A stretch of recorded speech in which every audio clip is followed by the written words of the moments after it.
Let's speak to Richard Houghton from the campaign group HS2 Action Alliance. Morning to you. Good morning.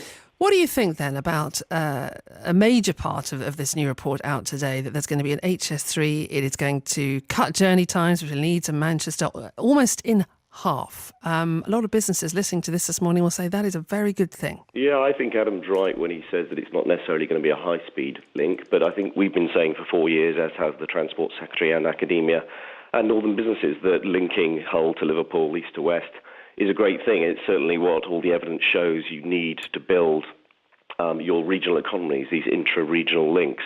Unfortunately, what it doesn't do is make the case for HS2 any better at all, which is kind of fatally flawed, both economically and environmentally. Why, in your opinion, does this not add up then to the whole picture by adding this HS3 in? Because, as I said, we definitely endorse intra-regional links because that allows the regional trade to grow.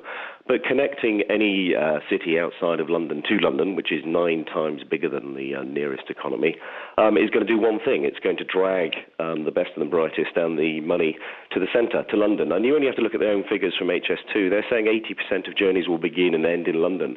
So, it's simple. It's going to be great for London, but connecting those northern economies to London is going to be bad for them. Is that necessarily the case? Because one of the arguments in favour of High Speed 3, this kind of TransPennine fast route, it's often compared to the fast routes between London and, say, somewhere like Milton Keynes, which is the same distance or equidistant between Manchester and Leeds, for example.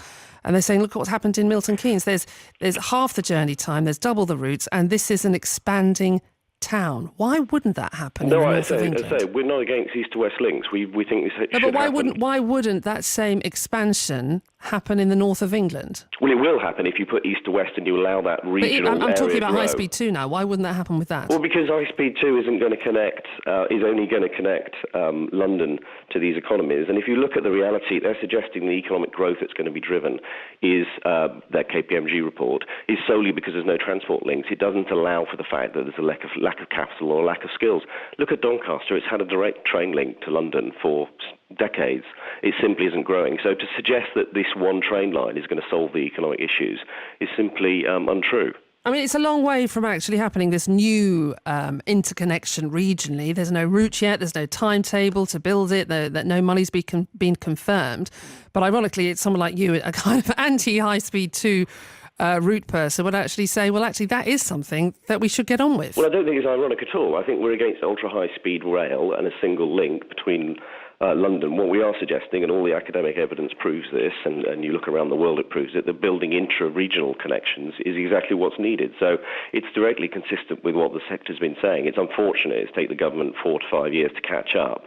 And I understand why they don't want to debate HS2 with us online, but they have to accept the fact that HS2 is fundamentally flawed.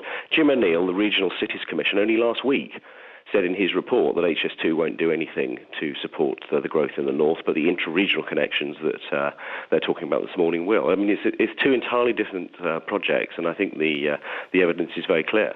Richard Houghton, thank you.